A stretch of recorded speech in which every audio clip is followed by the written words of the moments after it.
పరలోకానికి రెండవ మెట్టు. ప్రియులారా, ప్రపంచానికి నీటి విలువ తెలుసు, కన్నీటి విలువ తెలుసా?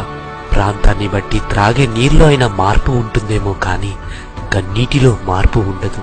ప్రతిరోజు ప్రపంచవ్యాప్తంగా ఎంత కన్నీరు ప్రవహిస్తుందో మీకు తెలుసా? సగటున తన జీవితకాలంలో స్త్రీలు సంవత్సరం మీద 6 నెలలు అనగా 18 నెలలు ఏడుస్తారట. అలాగే పురుషులు 8 నెలల పాటు ఏడుస్తారంటే నమ్మగలరా? ఈ కన్నీరంతా ఎవరికోసం, దేనికోసం?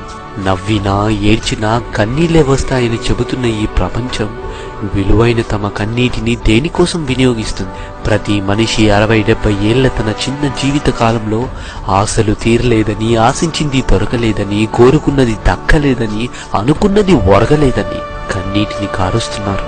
కానీ కంటిని నిర్మించిన వాడు కంట నీరు ఎందుకు పెట్టాడో అర్థమైతే వ్యర్థమైన వాటి కోసం కన్నీటిని వృధా చేసేవారు కాదేమో. ఈ నిజాన్ని ప్రపంచానికి చెప్పడానికే 2000 సంవత్సరాల క్రితం ఒక మహానుభావుడు భూమి మీదికి దిగివచ్చాడు. ఆయనే యేసుక్రీస్తుల వారు. ఆయన తన చిన్న జీవిత కాలంలో కన్నీరు నిండిన కళ్ళతో బ్రతికాడు. కానీ ఒక్క చుక్క కూడా తన కోసం కార్చింది కాదని మీకు తెలుసా?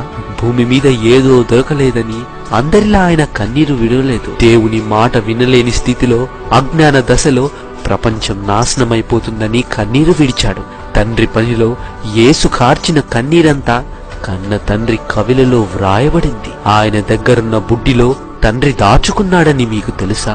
నీవు ఏడిస్తే నీ కన్నీరు చేతులతో తుడిచేంతగా నిన్ను ప్రేమించేవారు ఈ లోకంలో ఉన్నారేమో. నీ కన్నీటిని ఒడిసి పట్టి దానిని దాచుకునేంతగా నిన్ను ప్రేమించేవారు ఉంటారా? ఎందుకలా ఏడుస్తావు అనేవారుంటారు. కానీ ఎన్నిసార్లు తన కోసం కన్నీరు కార్చావో అని తన పుస్తకంలో మర్చిపోకుండా వ్రాసుకునేంతగా ఈ లోకంలో నిన్ను ప్రేమించేవారుంటారా? ఇదే కన్న తండ్రి ప్రేమ. ఇది నీకు అర్థమైతే దేనికోసం ఏడవాలనిపిస్తుంది? కన్న తండ్రి పని కొరకా, లోకంలో ఉన్న వాటి కొరకా? అందుకే యేసు తన కోసం ఏడుస్తూ కన్నీటిని వృధా చేస్తున్న వారిని చూసి, నా కోసం కాదు, మీకోసం, నశించిపోవడానికి సిద్ధంగా ఉన్న మీ పిల్లల కోసం కన్నీరు కార్చండి అని అన్నాడు. నీ బ్రతుకు కాలంలో తండ్రి పని కొరకు, ఆత్మల రక్షణ కొరకు నీ కళ్ళ వెంట చాలు వారిన కన్నీటి ఊటలే నీ పరలోక ప్రయాణానికి బాటలు అని మర్చిపో.